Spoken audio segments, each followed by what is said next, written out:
बेटी की विदाई। आज शर्मा जी की एकलौती बेटी ममता की शादी थी। बहुत से मेहमानों से घर भरा हुआ था। दरवाजे पर शहनाई बज रही थी। शर्मा जी बड़े व्यस्त थे। फेरे हो रहे थे। बेटी की विदाई के बारे में सोच सोच कर ही शर्मा जी का दिल दुख जाता था। शर्मा जी की पत्नी की आंखों से आंसू बह रहे थे। शर्मा जी भी थोड़ी थोड़ी देर में आंसू पोंछ लेते थे। फेरे होने के बाद सभी दावत में व्यस्त हो गए। शर्मा जी बात बात में अपनी पत्नी से उलझ जाते थे।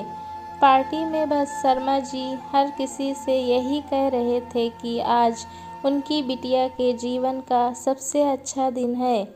वो अपनी बिटिया की शादी एक राजकुमार जैसे इंसान से कर रहे हैं, जो उसे राजकुमारी की तरह रखेगा। ममता बहुत खुश थी। बस उसके मन में एक ही उदासी थी कि उसे अब ये पीहर का घर छोड़कर जाना होगा।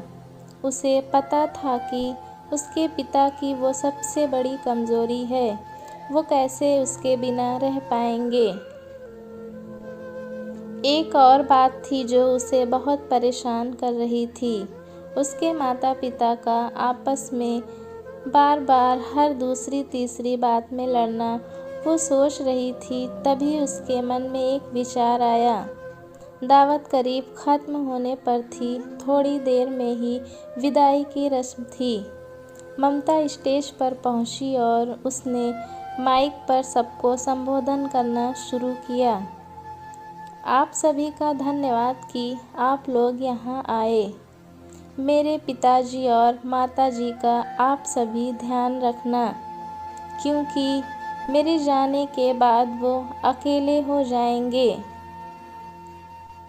मैं एक बात कहना चाहती हूँ मेरे पिता से और सभी लड़कियों के पिताओं से।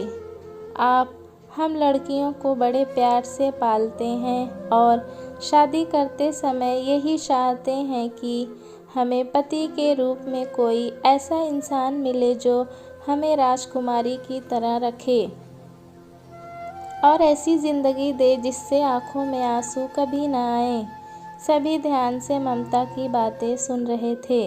ममता ने आगे कहा, आप सभी से मैं एक ही बात कहना चाहूँगी कि क्या आपने जिस लड़की से ब्याह किया है उसे क्या आपने राजकुमारी की तरह रखा है?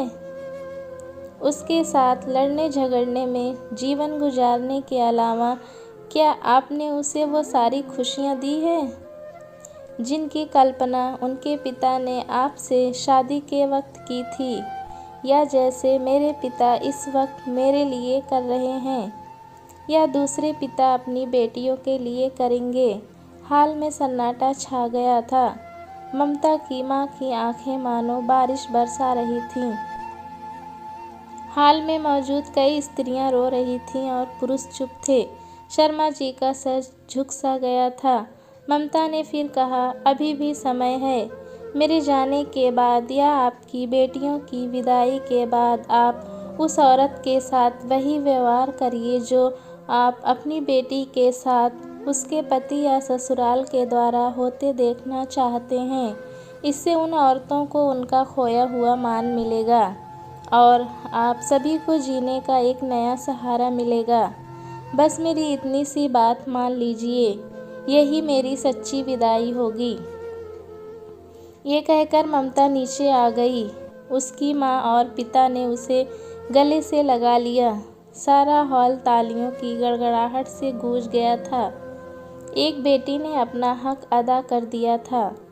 दोस्तों, कहानी कैसी लगी हमें कमेंट में ज़रूर बताएं।